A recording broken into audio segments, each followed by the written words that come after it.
On this episode of the Easy Prey podcast, I talk with Troy Hunt about the frequency and increasing size of data breaches of personal information.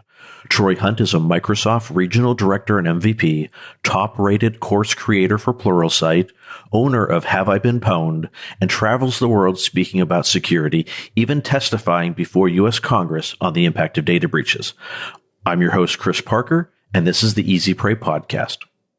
Troy, thank you for coming on. I really appreciate you coming on the podcast and talking about the service that you have and all the experience that you have that has gone into that.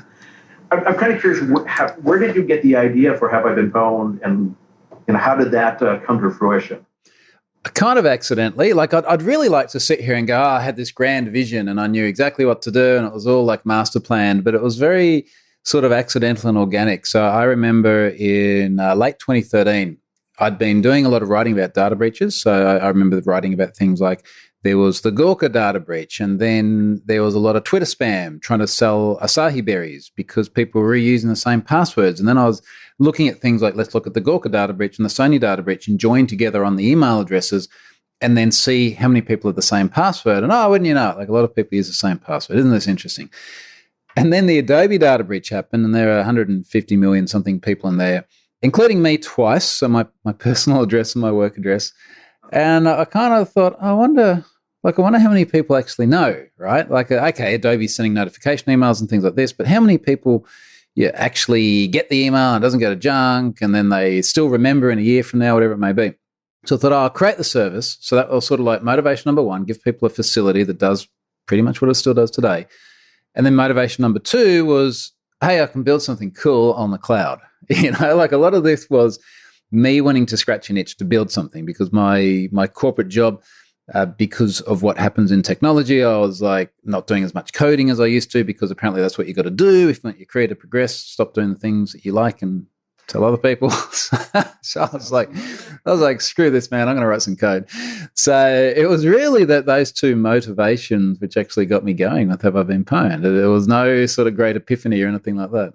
That's very similar to how I started whatismyipaddress.com. Is it was just initially it was just this was back in 2000 when Google didn't answer the queries like that. I don't even know if Google was really even around then, but it was when you're inside your corporate network and you need to know your IP address, it's like, well, I don't know what is it. Yeah, right. I didn't actually know that was you. I use it all the time. Seriously. That's a blast. It's funny because I use a lot of the time where I'll show people how VPNs work, and it's like, now I'm in Sweden, or here's the Tor browser. Look at this, I'm in Turkey. That's cool, sweet.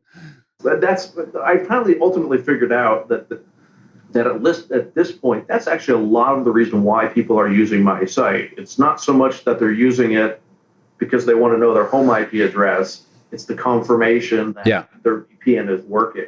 Yes. Which is really neat. And it's, is it really saying, Turkey instead of Southern California? Yeah. Eastern or Western Australia? Yeah. Information can get a little bit fuzzy, but at least as long as it's not, as long as it's showing an IP address different than your own, you're usually pretty happy camper. Yeah, right.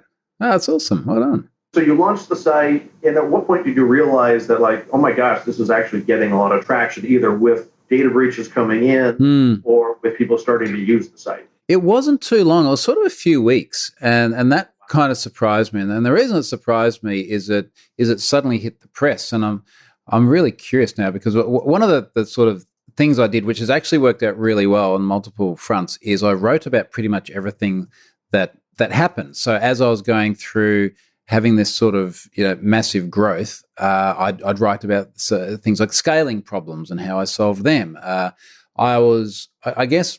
And maybe part of this is like maturity as well, where over time you're sort of happier to say, oh, look, I screwed something up, and I don't mind talking about it. But I was taking all of these events as sort of lessons and writing about them, and people were like, wow, this is really interesting. Thank you for sharing this. So I think it was only sort of a few weeks in, and I think I wrote something about, what was it, too big for Google, because the thing that suddenly struck me is that I was having problems with Google Analytics, because Google Analytics were going, oh, you've actually got too many requests. We're going to have to downsample you. So this was the 10th of December. Now, I launched the thing, I think only like a week beforehand. There's a blog post here, too big for Google when analytics fails you. And And it wasn't crazy amounts of traffic. It was 90,000 in a day or something by the look. Oh no, that was in an hour. Okay, that might have been it. So I got a quote in here. Once you hit over 200,000 visits per day in Google Analytics, they start to downsample, which is interesting. So I think I hit 243,000 in a day, and the interesting thing is now I think the biggest I've had since then was like 10 million in a day. So I was like, wow, I thought that was big, but it was actually, that must have been within like a week. Oh my goodness! I think people would be very jealous of that success. And it's like it's no one's more surprised by success than me. Trust me. It's not like I was sitting there going, I don't sit back now and go, I knew all along this would be amazing. It was not that at all. Yeah. So since you started to do this, how many data breaches have you actually loaded into your platform now? Oh, good question. Yeah, it's 430 as of the time of recording, just under 9.5 billion breached accounts, and there's one in particular I'm dealing with at the moment that will push that well beyond 10 if I load it. And there's always a bit of a caveat here. And I was talking to my 10-year-old son about this over the weekend, and he's like, you should have like a party when you hit 10 billion accounts. And I sort of went, I don't know if we really celebrate that, mate. It's like, it's a milestone. Don't get me wrong, to hit, well, how many figures will that be? That'll be 11 figures, crikey. But it's not a good thing either. Like, there would be no better outcome for Have I Been Pwned than if nothing more was to go into Have I Been Pwned. But of course, that will never happen. Wow. So what's the biggest data breach that you've loaded today? Well, all the biggest ones at the moment tend to be data aggregators or credential stuffing lists. So just look at my list here. The biggest one is collection number 1, which went in January last year, 773 million accounts. And then things like Verifications.io, data aggregator, that's 763 million accounts. There's an online spam bot service here, 711 million accounts. It's all these really, really big things which are just siphoning up all our data. The actual largest, I guess, organic data breach is probably the way that we'd phrase it. So, literal user accounts on a service that had a breach was MySpace. So MySpace was 359 million accounts. That's still a crazy number of records being exposed. It is. A lot of people had completely forgotten about MySpace, and then they got an email from me, and they're like, "Oh, crap!" Still coming back to haunt people. Yeah, exactly. So, is there a particular data breach that kind of scared you more than any other data breach in terms of either size or, I don't want to reflect the quality of the information, as in like the depth of what was exposed? Like, oh my gosh, this is a lot of either HIPAA or personally identifiable, like really personally identifiable information? There are a number of candidates, many of which I don't think we should talk about on a public podcast, because I suspect there'll be people listening to this which would learn things that they don't want to know, because I certainly learned things that I didn't want to know when I had to look into some of these. I just let your imagination run wild with it. I think the one which is probably the most mainstream, which was massively impactful, was Ashley Madison. So this was back in 2015 era. It was impactful because not only was it well over 30 million accounts, but people literally killed themselves over this. Yeah. And it's just a really, if you sort of put the emotion aside for a moment, the emotion and the moral judgment and everything else, it's just a really fascinating breach in terms of the sensitivity of the data, the personal circumstances under which it was collected. Not everyone was there to have an affair. There are a bunch of people who are single and looking for a bit of fun, whatever. And then this data breach happens, and they might have been in there like years ago, and now they're happily married and they have children, and then suddenly they're implicated as being adulterers. And then, of course, the way all of this internal data leaked, it wasn't just data itself. It was emails and web code and the practices, the internal practices of the organization that then exposed as well. And really interestingly also is that to the best of my knowledge, the perpetrator or perpetrators have never been caught either, which is fascinating because there was like $500,000 Canadian reward from memory for that particular breach. Wow, that's crazy. I think that this actually leads us into a good segue into like what are the types of scams that people can be targeted with as a result of data breaches? Yeah, there's a few. Ashley Madison was certainly a big one in terms of people getting blackmail scams. So what would happen is attackers would just get the list and they'd literally just do a mail merge. They're like, hey, you're in the Ashley Madison data breach. Like, send me Bitcoin or I'm going to email all your contacts about it. And of course, you're only going to get a very, very small percentage of people falling for that, but that's all you need. The one which I've seen a lot of over the last couple of years, and this one's sort of fascinating from a social engineering perspective as well, is people will get things like credential stuffing lists. So I mentioned verifications.io, collection one, 773 million records. That's 773 million unique email addresses, each one with at least one password that they've used before in clear text.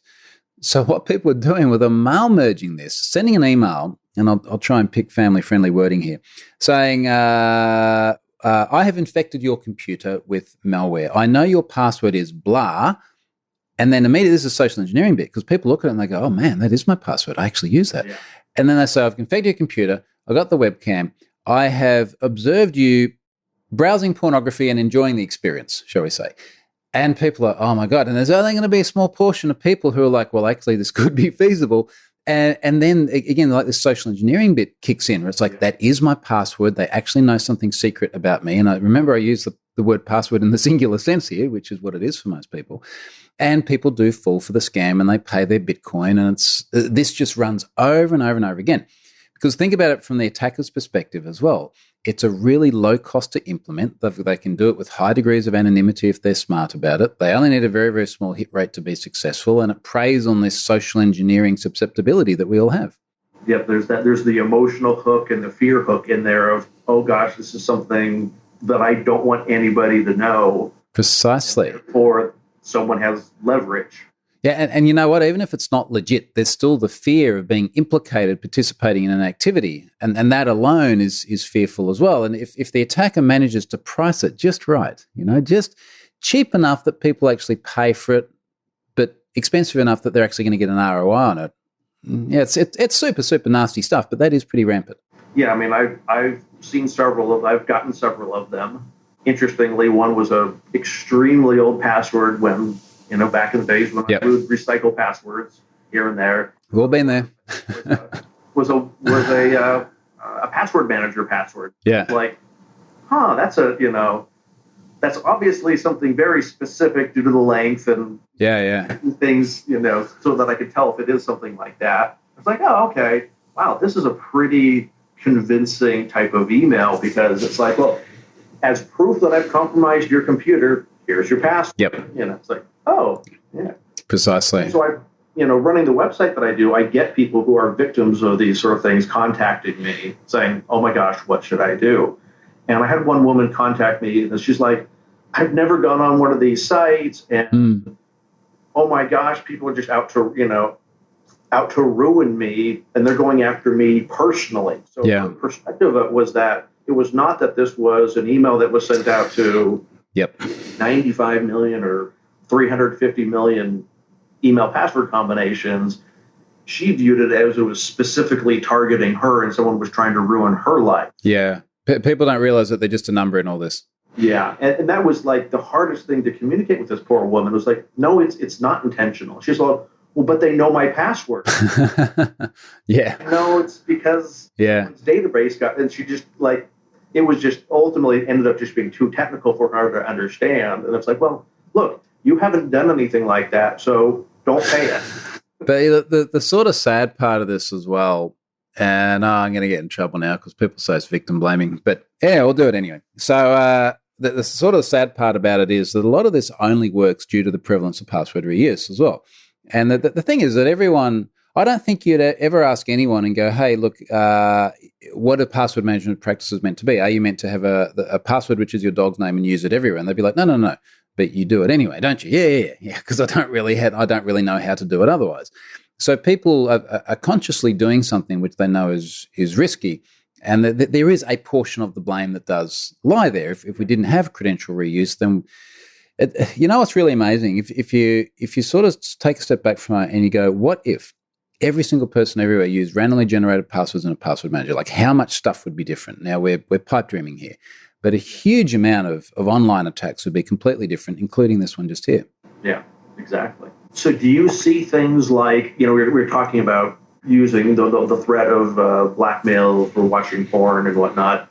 Do you find that there are answers to secondary security questions in these data breaches also that would reveal your dog's name, the street that you grew up on, your first elementary school, all those quizzes on Facebook that ask you questions? Yeah, well, the Adobe data breach had that. So the very first data breach that went into Have I Been Pwned had security questions and answers.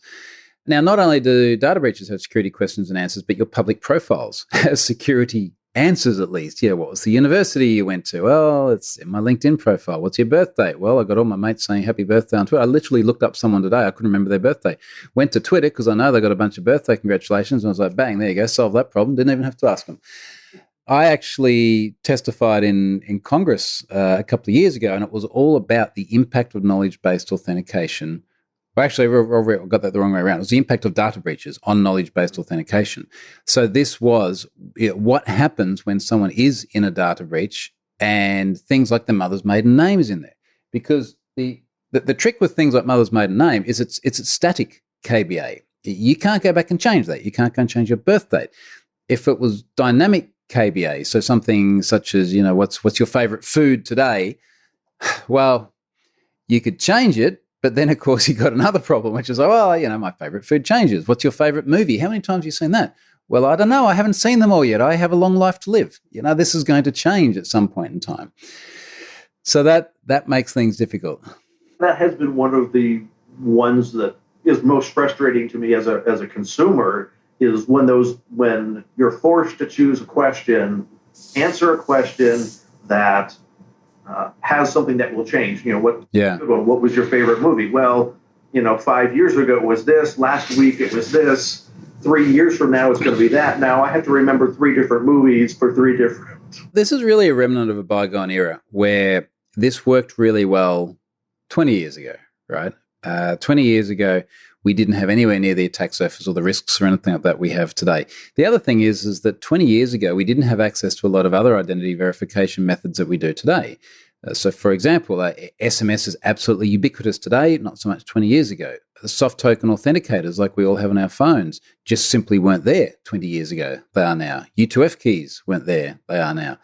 So we've got lots of other ways of doing identity verification, but the reason things like knowledge-based authentication questions prevail is that the one thing they have going for them over and above every single one of those other mechanisms is everyone knows how to use them. And I've had this discussion so many times before where people are like, look, there is just nothing good about either passwords themselves or things like KBA. And so, well, actually there is. And no matter how good your technical solution is to replace one of these things, the one thing that you cannot argue about is that you can go to any single person on the street and say, what's your date of birth? Or what was your mother's maiden name or the first school you went to? And they know. And it's a weak form of identity verification, but it's one that every single person gets. And that actually has a lot of value. Yeah, that's always going to be the challenge, is that it's not, best practices for security professionals are more likely to be able to handle, a key fob token or a software authenticator, whereas my grandmother, you ask her what a security token is, and it's like, I don't know, is that what you put in an arcade game? Yeah. Well, this is knowledge gap. You're spot on, and this is where we got to sort of get the commensurate security controls to work with the different demographics we're working with as well. So I think about my parents. They're in their early 70s. My father uses a password manager. I've got him on 1Password. For the most part, works pretty well. My mother, not so keen. So she has a password book. She writes passwords down. And some people lose their minds over that. Even today, someone tweeted me a photo of one of these books you can get, password book. And they're like, look at this stupid password manager. It's not even encrypted. And I wrote back to the person and I linked to a blog post I wrote that was titled something like password managers don't have to be perfect. They just have to be better than not having one. And I sort of said, look, this password book is better than what 90% of people are doing right now. Because if you get the book, and let's say you create passphrases, unique passphrase for every single website. Well, now, no more credential stuffing. Now, no more guessing the password. Your problem is someone who can break into your house. And the person breaking into your house doesn't want the book in your desk drawer. They want your freaking TV or just the entire computer, right? Like that, you're going to have a different problem. The password's not going to be the problem. You're talking about password books. I know someone that she would carry a 8.5 by 11 piece of paper that was folded up and like 6 years old that had all of her passwords on it that she kept in her purse all the time. And every time I saw her pull it out, I cringed over it. Yeah. But again, like you say, it has passwords on it, and it's not what people are looking for when they're stealing purses necessarily. I really like, maybe because I'm just like being a bit anarchist, but I really like the premise of challenging people's assumptions about how authentication should work. Yeah, the other one that's fundamentally changing at the moment is this ridiculous premise that you should have password composition requirements, because if you have an uppercase and a lowercase and a symbol and a number, then you will be better than if you don't have those. And I do this really fun talk where it's amazing. Like, no matter where I go in the world and do this, I always get the same result. And I say to people, like, imagine you've got an audience, there's 1,000 people there. And I say, okay, imagine you want to use an all lowercase password. You go to the website and the website says, you've got to have at least one uppercase character. What do? And simultaneously across all cultures, everyone goes, we capitalize the first letter. First letter. and then everyone starts laughing because they're looking around them going, oh my God, everyone's worked this out. And then I go, okay, so then you got to have a number. What do? And they say, I'll just put a 1 at the end. And everyone's still laughing, and it's starting to get nervous laughter, because I say to them, it's like, if you have worked this out and all of you are doing the same thing, do you think maybe the hackers have worked it out as well? So that's a really interesting one. And then we sort of get to the point of going, okay, well, if you do go and use, let's say you use the word password, capital P at symbol 0, all right, so character substitution. If you go and set that at your place of work tomorrow, what's going to happen in 90 days? And they go, okay, well, I'm going to be asked to change my password. What do you do in 90 days? I just increment the number at the end. And everyone says the same thing. And again, we sort of have this discussion and go, well, do you reckon maybe the hackers have worked it out as well? And it's just amazing that when you put it in that context, people are like, yeah, okay. And well, this is what security theater is. Yeah. Kind of talking about strong passwords and whatnot, what can people do to protect them? What's the best that people can do to protect themselves from data breaches or the effects of data breaches? Yeah, and I like the way you just changed that question right there, because the problem is, like, people sort of say to me, how do I decide which websites I should sign up to, which ones I can trust? And I have absolutely no idea. Like, I've got absolutely no idea. I mean, should you be able to trust Adobe? Yes. Should you be able to trust LinkedIn, Dropbox? Like, yes. They're all here. I can see them here on the list. So, yeah, clearly there's no degree of measurement of sort of brand value or recognition or trustworthy in the organization. None of that means anything. So all you can really do is sort of two main things. And number one is work with the assumption that there's going to be a breach. So use unique passwords, make sure that you're not sort of using the dog's name everywhere. Now, you have to use a password manager in order to do that, whether it's a digital password manager or the book. You've got to record them somewhere. And then the other thing is, and this to me is just a really practical approach, is practice data minimization. So be selective about who you give data to and how much data you give them. And I'll give you a really good example of this. There is a website called catforum.com. And I just use this example because, hey, it's the internet and it's cats. And it is literally just to talk about cats. And one of the questions Cat Forum asks you is your date of birth. So after you register, it's like, hey, why don't you put your date of birth in here? And I sort of talk to people about it and go, why would you do that to talk about cats? Yeah. Because that is a piece of static knowledge-based authentication. And if Cat Forum gets popped, someone will take that, and then they'll be able to use that as part of the process of verifying that they are you. And what's really funny about this is I'll mention this, and then a bunch of people will say, well, because of COPPA in America, the Child Online Protection Act. So COPPA says you've got to be 13. And I was like, all right, just ask them, are you 13? And the really funny thing is, seriously, this is real. People say, no, you can't do that because they might lie. I'm like, they lie about the year. and then they go, oh yeah. And keeping in mind that people on the internet, like, everyone has their own interpretations of this. And I don't know what the actual strict letter of the law is, but one of the things I've heard people say is they say, well, you're not allowed to ask are you this age or not? Now just tangentially, in Australia, if you go to a website that's, let's say you go to like a Jim Beam website or a Jack Daniels website and it's alcohol related, it's just a checkbox. Are you 18 or not? Yes, check, bam. So clearly no verification. But they say you've actually got to ask for the actual date of birth. You can't have just a Boolean question. And so I said, all right, well, ask for the date of birth, figure out the age. If it's less than 13, don't let them in. Like, you don't need to store this. You don't need to know what their age is. You just need to know that they are at the age of 13 or more. So this is sort of a really good example of where if you do get one of these prompts, lie. Like, I hate saying this, but just lie. And incidentally, a lot of people do, because when I get data breaches with date of birth, the prevalence of people born on the 1st of January like far outweighs any other day of the year. Yeah. I know someone who lied about his date of birth when he signed up for Facebook. And so Facebook always reminds you, all your friends, hey, it's so-and-so's birthday. So he gets all of these birthday wishes on his fake birthday. And he just kind of laughs about it because you think, Facebook doesn't allow you to fix it. But it's like, well, should I even try to fix it? Well, everybody knows your birthday because you've announced it to the world.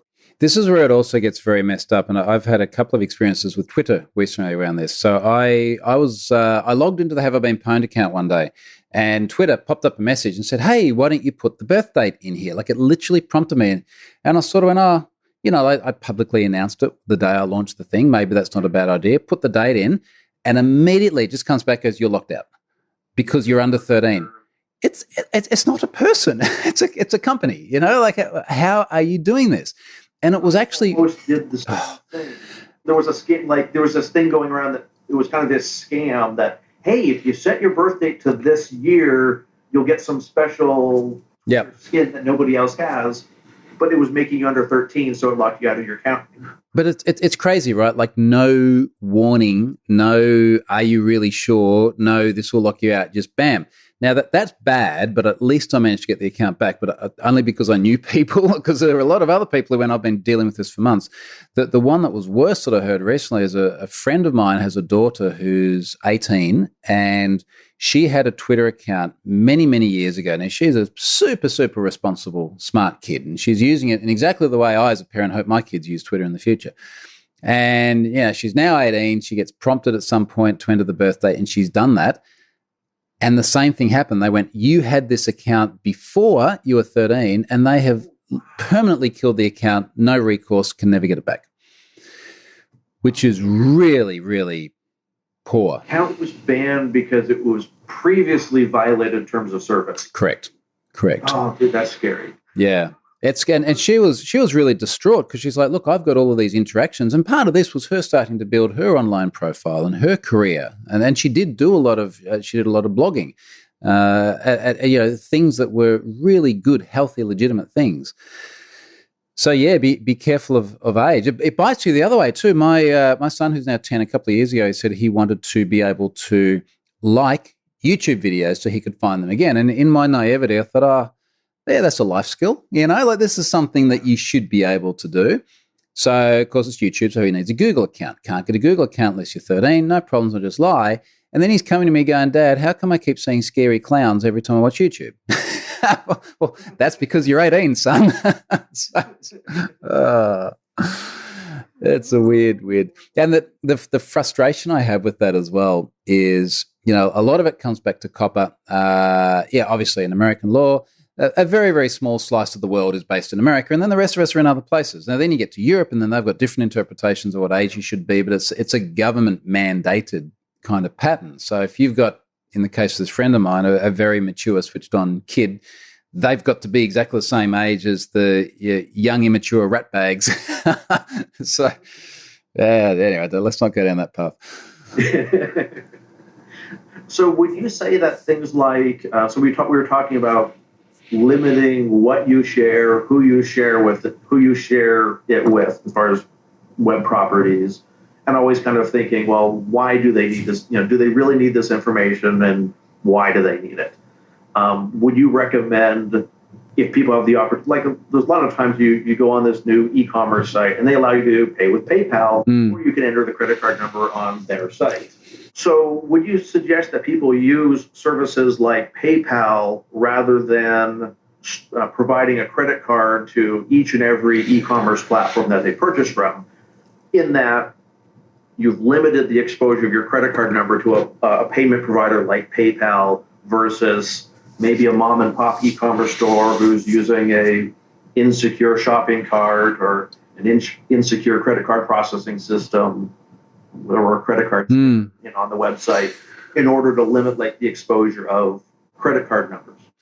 Yeah. Yes and no. And the reason why I hesitate is credit cards. I think credit cards get more credit than what they're due for how sensitive they are. Let me explain this. I've had my credit card defrauded multiple times. I don't know from where. It's just been defrauded. And what generally tends to happen is the bank gets in touch with me and they say, hey, we've noticed some fraudulent activity on your card. And you look at it and you go, yeah, that is actually fraudulent activity. So they go, okay, we'll cancel the card. We'll give you the money back. We'll have a new card in your letterbox like 2 or 3 days later, and you have to update your direct debits. And it's a bit of a pain in the backside, but like that's the extent of the damage. So I honestly don't care too much if that is the impact, and it happens, once every couple of years or something like that. Now, it's just interesting that when there are data breaches and things, you see organizations in particular pop up and they go, yeah, we've had a data breach. Well, firstly, they say, we take your security seriously, by the way. We didn't take it seriously enough. Stuff's been stolen. It's like your password's out there, your date of birth, your home address. But good news, your credit card's all right. And it's like, that's the thing I care least about. I can't change my date of birth. If I've used my password anywhere else, like the vast majority of people do, I've now got a really, really serious big problem. The credit card's the easiest thing. I don't really care about the credit card. But organizations care about the credit card because they need to remain PCI compliant because that's how they sell things. Now, having said all that, these days, a lot of payment is done via providers like Stripe. So, for example, I have an API key on Have I Been Pwned you can buy. I never see anyone's credit card or just goes to Stripe, not my problem. So that the prevalence by which your card is accessible to the service that you're literally seeing in your browser is actually quite low. Now, that said, there are other attacks. We've been seeing things like mage card attacks where they run script on the page and they get keyloggers and they capture everything. Different story. There are still risks there.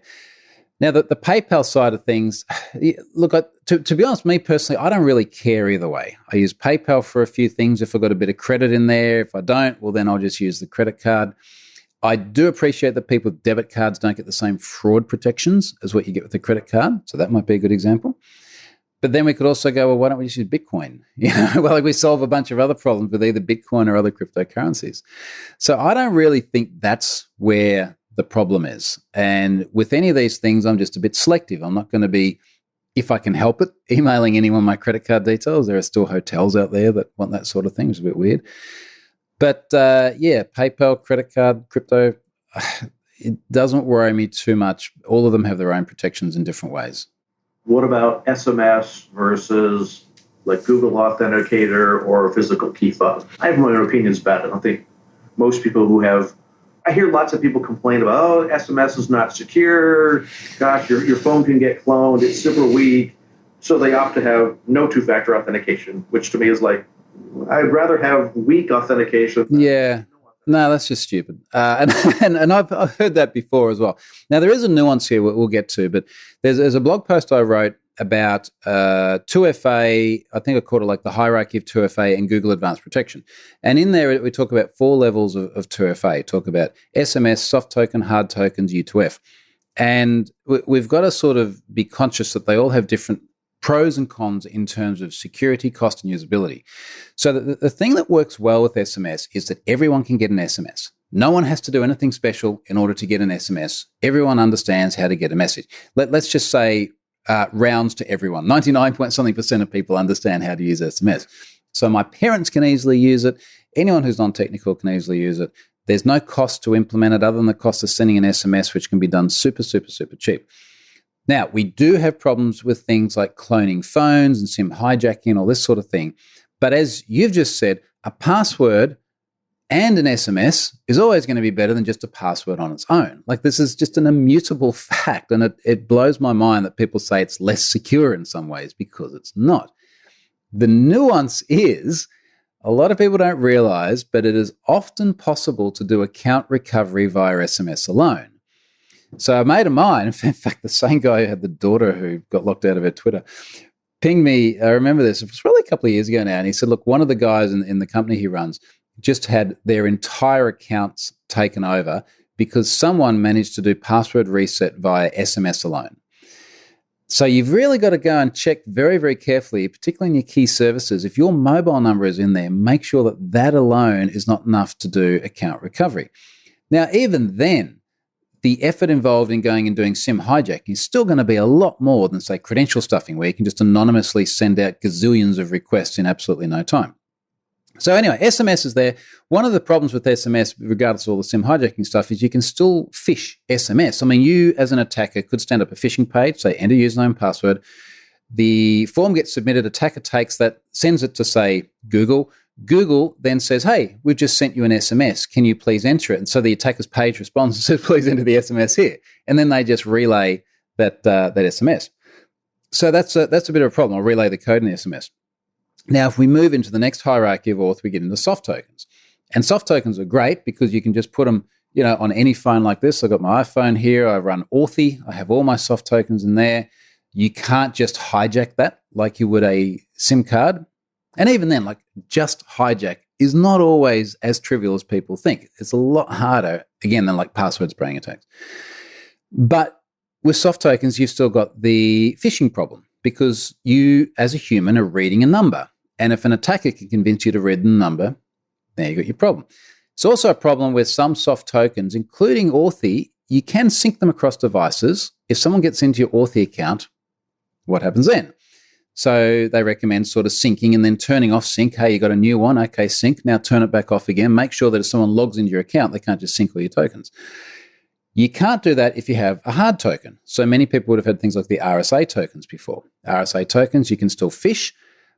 RSA tokens, though, you can't just replicate in the same way as you can a soft token, but there's a cost barrier now. So you've got a physical device. You've got to pay. You've got to ship. It expires sometime. So we go all the way then to U2F. And U2F is great. I'll show you U2F. I keep one in a drawer near my desk, and I've got one that looks just like this. And this is actually from a company called Fetian. So I use U2F for Google's advanced protection. So every single time I log into a Google account, I've got to provide my username and password. And then it says, take this key and literally slide it into the PC and press the little button on it. So this little gold tab here is actually a button. And this can't be phished. So there is no display on here that someone can say, hey, Troy, read out the number. It literally has to be physically present in the machine. So that is a really, really neat way of doing two-factor, but it's got a barrier because it's a physical token. You've got to ship it to people. And it's also got a barrier over and above SMS, which is that you've got to actually understand how the thing works. If I had to explain this to my mum, she'd be like, okay, we've never done this before, so what is it now? Is it a key? Can I put it in the front door? What does it do? Well, and doesn't it also have the barrier in the sense that if you lose that token, while no one else knows what it is, you're now missing a token, and now you reissue a new token, or do they assume that they're now getting phished or socially engineered to send out a new token? Well, there's two interesting sides to this. Now, the first is, at least in Google's advanced protection program, you have to have two keys.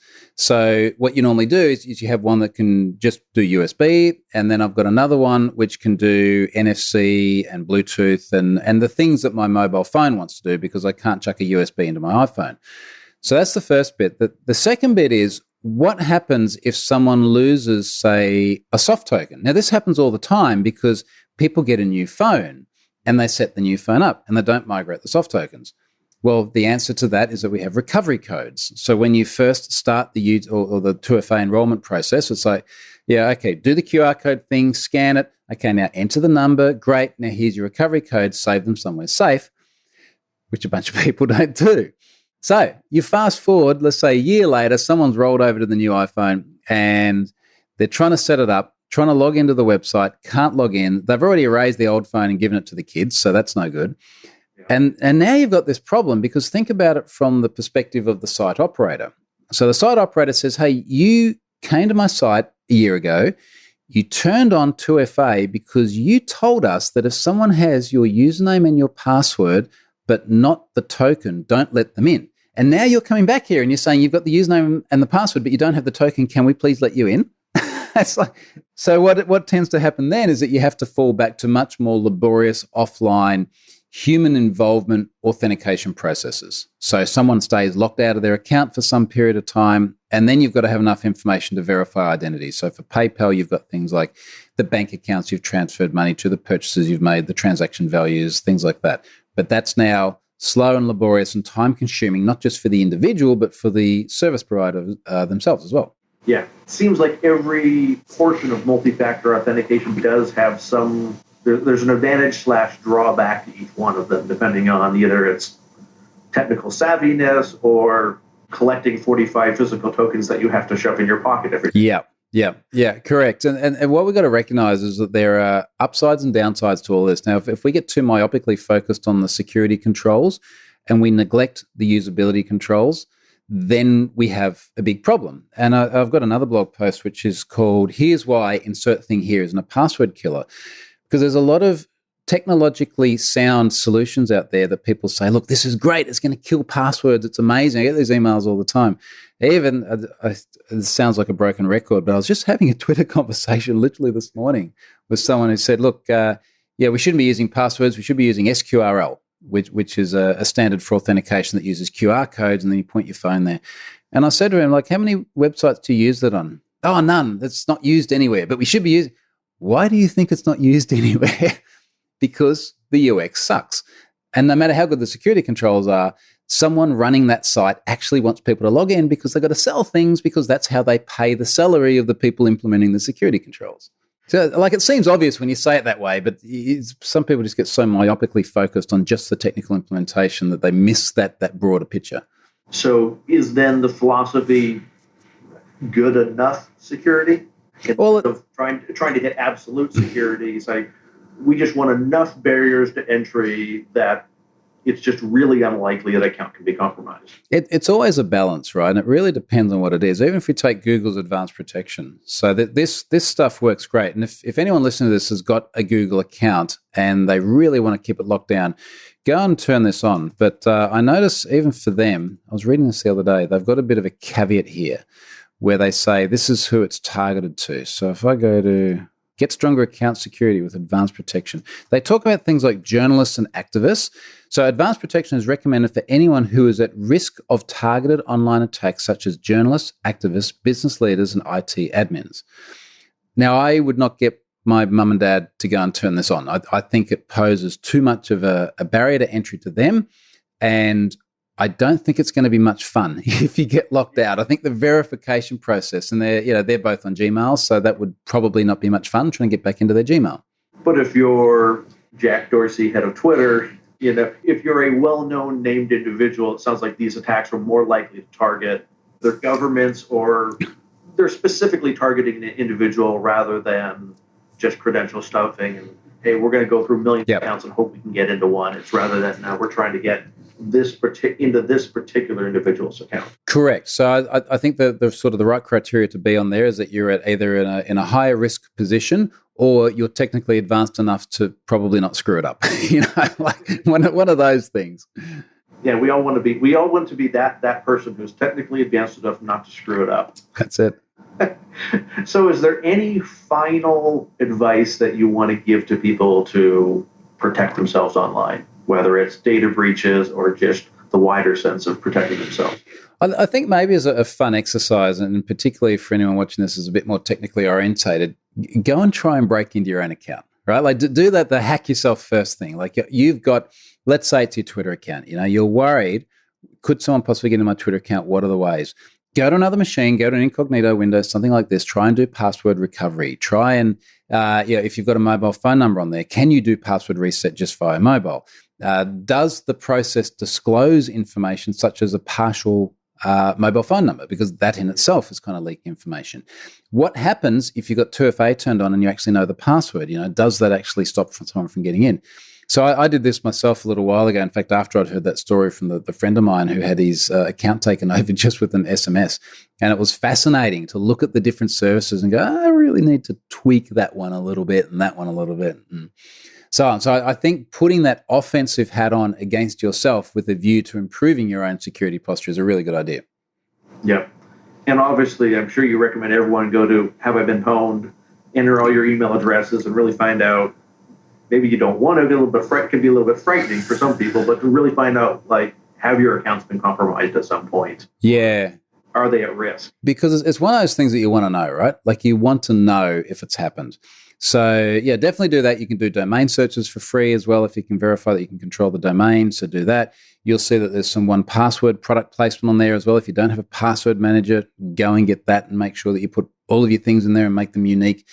Turn 2FA onto all the things that you possibly can. 2FA, multi-step, MFA, whichever they want to call it.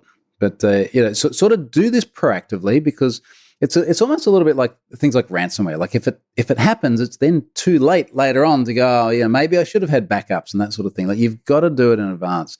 And even today, I just went, I don't want to do this stuff, but there's a bunch of stuff I have to go and proactively do because it'll be too late if I don't. That sounds like a great note to close out this episode. I really appreciate you taking the time to come on and chat with us and maybe frighten some of us into a better security. Yeah, no problem. It's my pleasure, Chris. Thank you for listening to this episode of the Easy Prey podcast. If you found this episode helpful, share it with someone you know and leave a review on iTunes. Notes and a transcript of this episode with Troy Hunt can be found at easyprey.com/3. This is Chris Parker. Remember, you may be a target, but you don't have to be a victim.